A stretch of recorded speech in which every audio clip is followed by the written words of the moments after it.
Hvala ti na pitanju. Imam Divine EDP, imaju ti ukupno 3. EDP, Le Parfum i Elixir. Ja imam 2 verzije.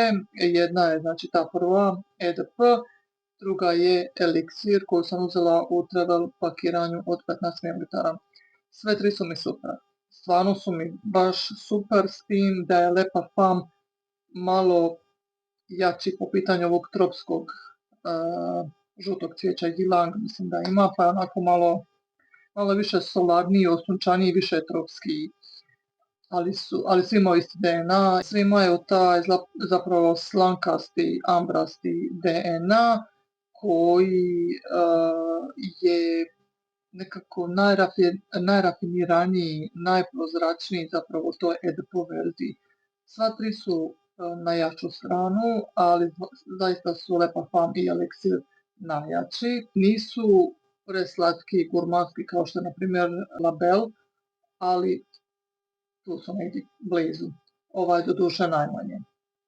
Tako da, iskreno meni ti samo sviđa, čim sam ga prvi put isprobala. Soma mi je sija. Na sličnu foru sjećanja parfumirica, na primjer kao što je od Eliana Goddess, znači taj solarni, ambrasti, slankasti, tropski miris, a opet ne mirišeš po losjonu za sunčanje, ali evocira taj tropski vibe. Tako da meni je super, ne bi ga htjela naravno nikome preporučiti za kupnju na slipo, ali kad bi morala na primjer izdvojiti koji mi je lipši, od sva 3 to bi definitivno bio Elixir, jednostavno mi je najlipše sija, koliko god da su sva 3 stvarno super. Elixir ima dodani kokos, definitivno ima kokosa u notama, iako nije naveden u službenim notama, a pečeni kokos se definitivno osjeti i baš daje taj jedan onako gurmansko-ljetni vibe, znači super je. Elixir je intenzivniji, puniji, raskošniji, bogatiji, luksuzniji u odnosu na EDP verziju. Jako je blizu što se tiče slatkoće jednom Label, s tim da Label je više onako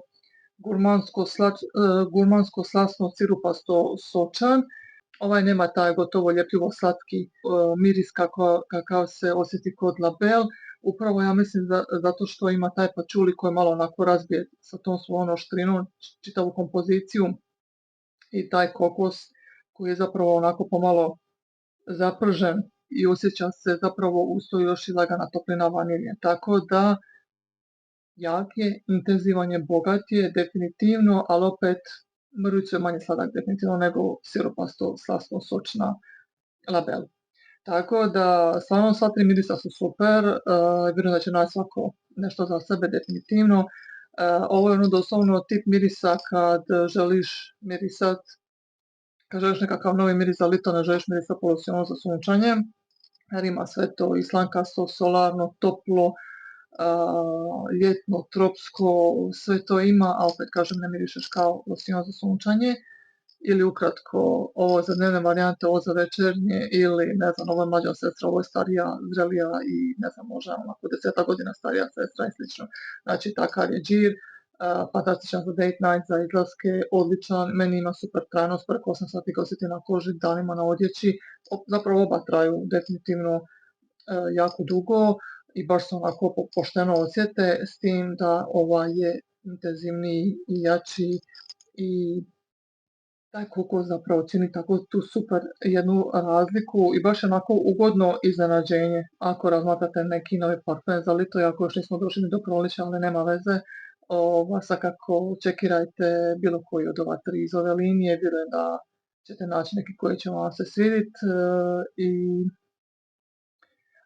da, jedino što mi je malo žao šta, to nisam znala dok mi bočica stigla, ove bočice od 30 ml ne dolaze sa onim zlatnim korzetom, samo 50 i 100 ml dolaze sa onim Madonna zlatnim korzetom, to mi je tako bilo žao jer su mi te bočice genijalne, pogotovo ta Divine sa tim zlatnim, ubacit ću vam sliku da vidite ako već niste vidjeli, ali eto, sve u svemu super mirisi i genijalne bočice naravno, po tome je Gaultier definitivno prepoznatljiv.